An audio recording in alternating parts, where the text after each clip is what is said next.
What do you think is the deadliest disaster in modern history?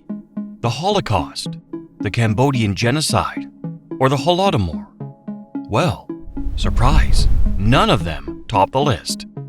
The deadliest one was actually something called the Great Leap Forward, aiming to make China overtake Britain and catch up with the US. And the result? An estimated casualty of 15 to 55 million people. But why?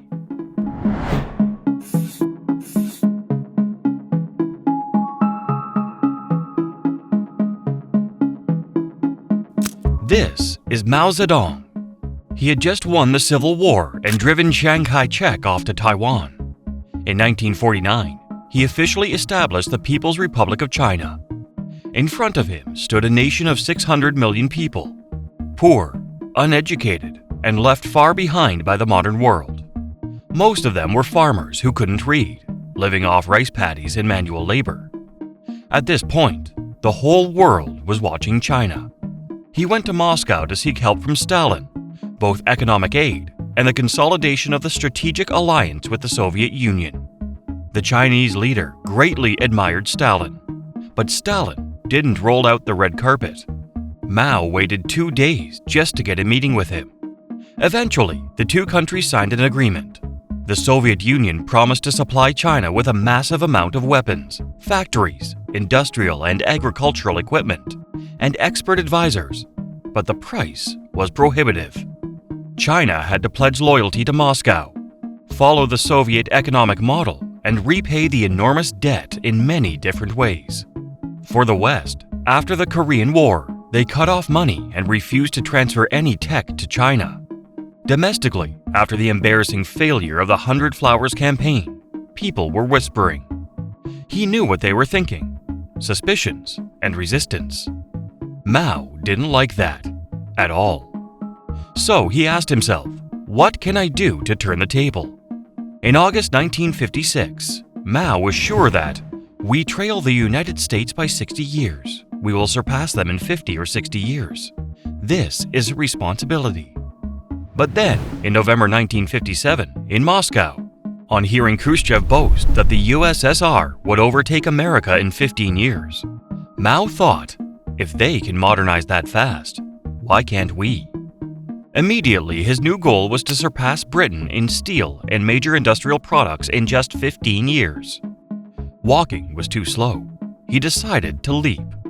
But not just a normal leap, a great leap forward. If China could really make that leap, then everyone inside the party would rally behind Mao. Rivals would have to bow their heads, and the West would start seeing China with a whole new look. And just like that, the Great Leap Forward was born.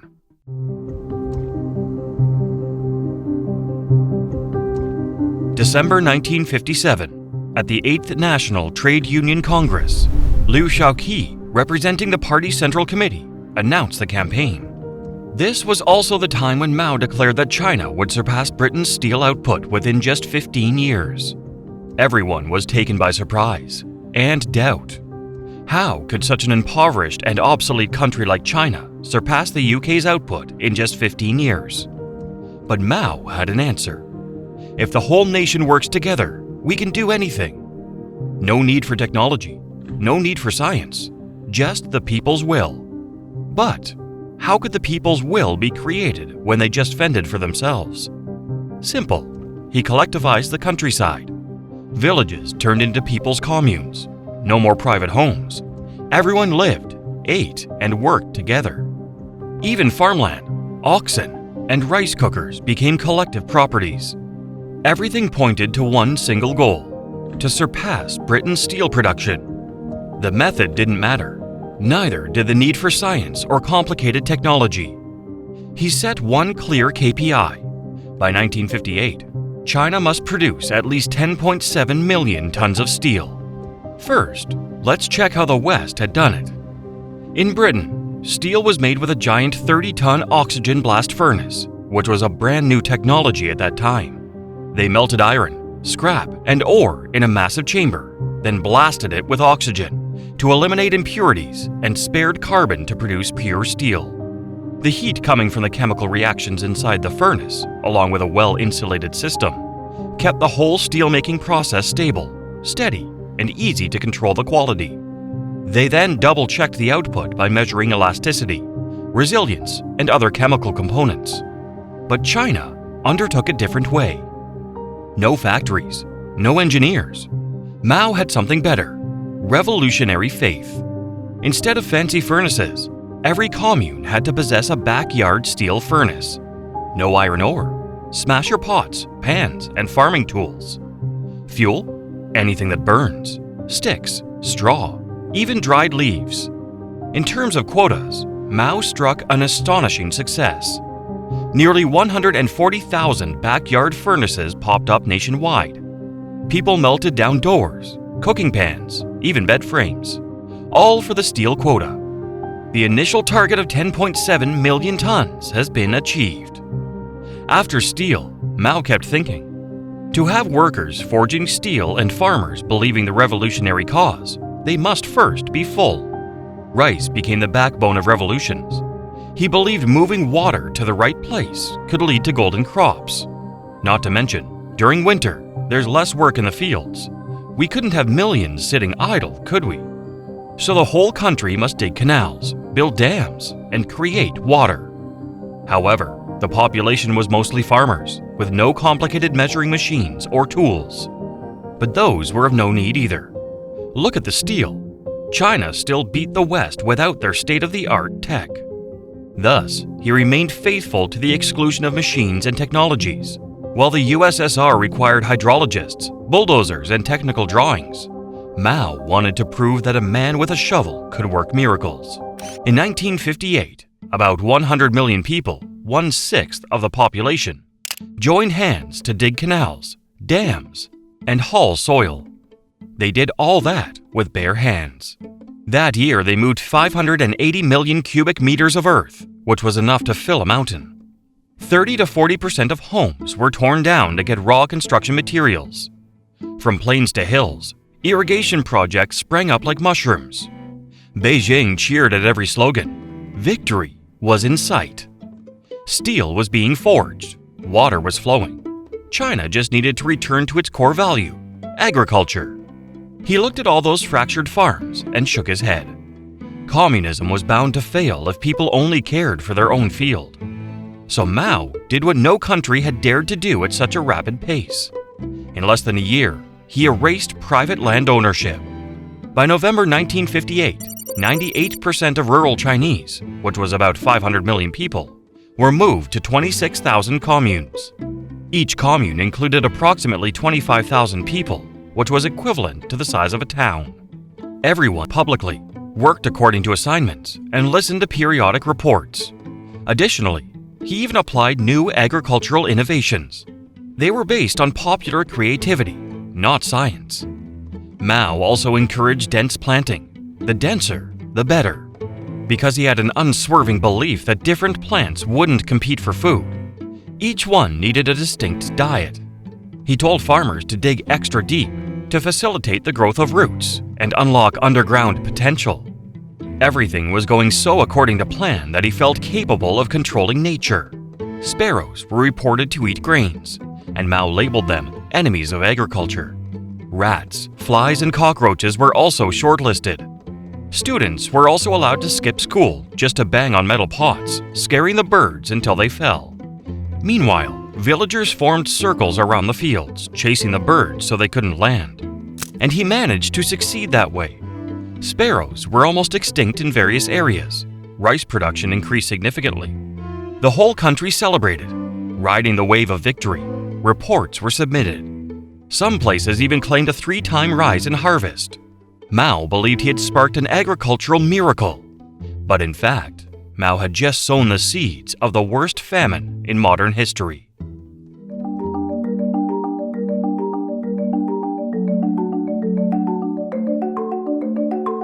The steel quota was met. Dams had been built. Rice harvest tripled. But out in the real world, things were terrifying. The harvests failed. Rice planted too densely choked itself to death. The soil dried out. And with the absence of sparrows, pests exploded and devoured fields. To fix that, Mao had to embarrassingly import sparrows back from the Soviet Union. But most importantly, people began to starve. He was shocked, as famine could still take place when output was record high. Between 1959 and 1961, it was estimated that 15 to 45 million people died of starvation. In some provinces such as Anhui, Sichuan, and Guizhou, the mortality rate accounted for more than 30% of the population. In Xinjiang County of Henan Province, once praised as a model commune, thousands of people starved to death within a few months. People began to eat anything such as tree bark, grass roots, shoe leather, straw, and clay. Some ate rats, some ate cow dung, some even dug up corpses to eat. Internal governmental documents recorded more than 2.5 million moral violations during the famine, including cannibalism. Why did this happen? Because local officials, terrified of losing their jobs and wanting to ingratiate themselves with their superiors, falsified figures. The state, believing that they had abundant rice, even exported them. In some areas, nearly the entire harvest was taken as a tax or quota. China's per capita grain output dropped sharply. But the most ironic thing was that when famine was sweeping the country, Mao still persisted in exporting rice to the Soviet Union. Over 6.9 million tons was delivered. To pay debts, to cover up, to prove that China was just fine. In other words, he traded human lives for national pride. And what about other aspects? Let's go back to steel. Those 140,000 backyard furnaces mostly produced junk. Millions of tons of steel were produced, but much of it did not meet industry standards. The result was brittle, crude lumps of metal, which turned out to be useless. The steel was buried or dumped in many areas because there was no way to dispose of it hygienically.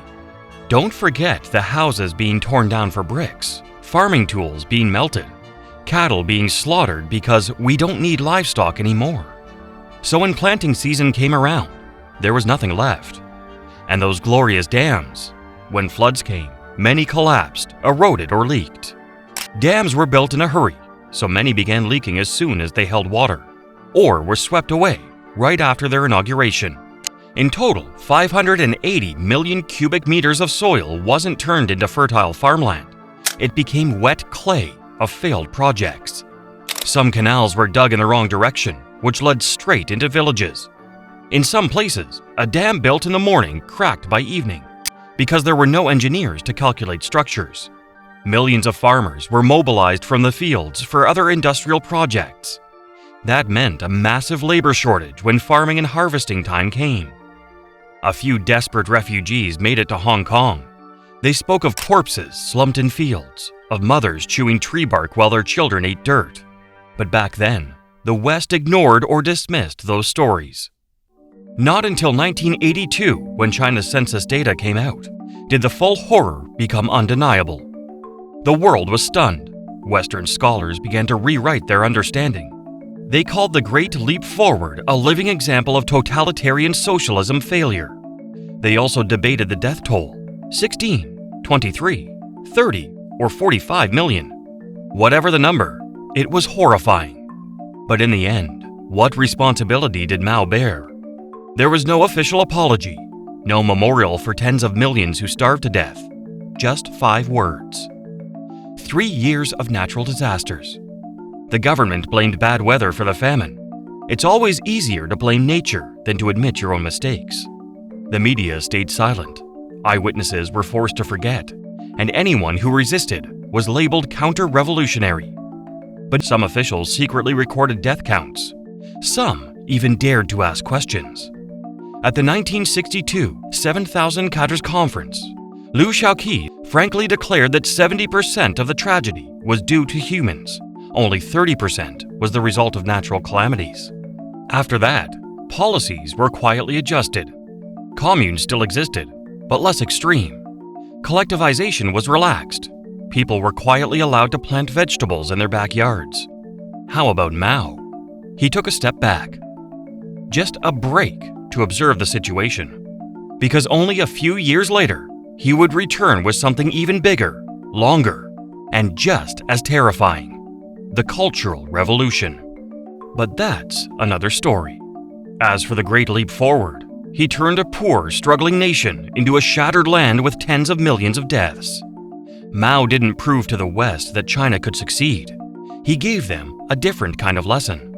In a country where the government is blinded by unrealistic goals, the consequences will always fall squarely on the shoulders of innocent people.